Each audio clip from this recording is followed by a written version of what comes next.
मित्रांनो बघा, आज मुंबई उच्च न्यायालयाचा पेपर झालेला आहे आणि हा लिपिक संवर्गाचा आहे. तर यामध्ये आपण जीकेचे जेवढे काही प्रश्न असतील तेवढे पहिल्यांदा करूया आणि नंतर मराठी आणि मॅथ्स, रिझनिंग आणि कम्प्युटर असे सगळे विषय बघूया. तर सुरुवातीला आपण मराठी जीकेचा पोर्शन बघूया. तर जीकेमध्ये आपला नेहमीचा प्रश्न आलेला आहे, जो की आपण आपल्या टेस्ट सिरीजमध्ये घेतला होता.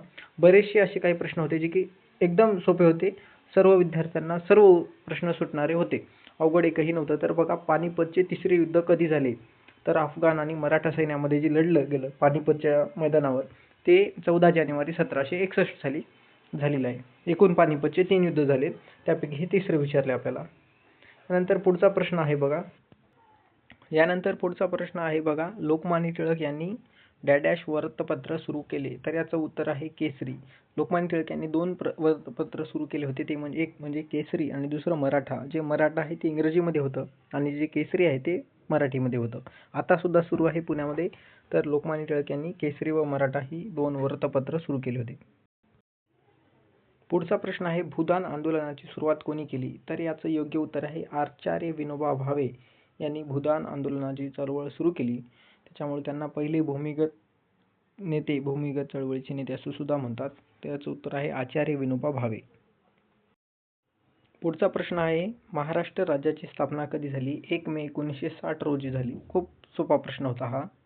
पुढचा प्रश्न आहे बघा, मुंबई उच्च न्यायालयाची स्थापना कधी झाली? तर याचं सोपं उत्तर आहे, सर्वांनाच माहीत आहे, 1862 साली मुंबई उच्च न्यायालयाची स्थापना झाली होती. सर्वांनी याचं उत्तर योग्य केलं असेल.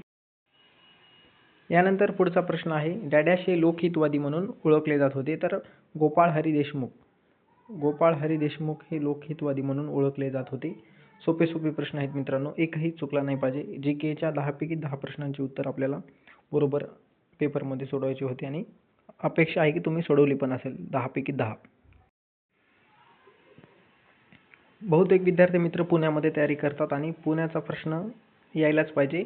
तर डॅश हे पूर्वेचे ऑक्सफर्ड म्हणून ओळखले जाते. तर पुण्याला ऑक्सफर्ड ऑफ द ईस्ट असं म्हणतात. त्यामुळं पर्याय क्रमांक 1 अगदी योग्य उत्तर होतं. सर्वांनीच केलं असेल.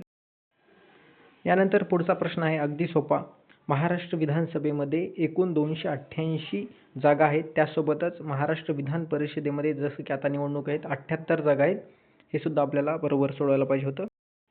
पुन्हा एकदा पुण्यावरच प्रश्न आलेला आहे, नॅशनल केमिकल लॅबोरेटरीचे मुख्यालय कुठं आहे? तर याचं योग्य उत्तर आहे मित्रांनो आपलं पुणे आणि पुण्याला नॅशनल केमिकल लॅबोरेटरीचं मुख्यालय. मित्रांनो बघा, डॅश हे मुंबई उच्च न्यायालयाचे मुख्य न्यायमूर्ती होते, ज्यांनी कोल्हापूर सर्किट खंडपीठासाठी अधिसूचना जारी केली होती. तर याचं योग्य उत्तर आहे, त्यावेळचे जे मुख्य न्यायमूर्ती होते ते म्हणजे देवेंद्र कुमार उपाध्याय. हे याचं उत्तर आहे मित्रांनो, देवेंद्र कुमार उपाध्याय ज्यांनी अधिसूचना जारी केली होती. मुंबई उच्च न्यायालयाचे जे मुख्य न्यायमूर्ती होते.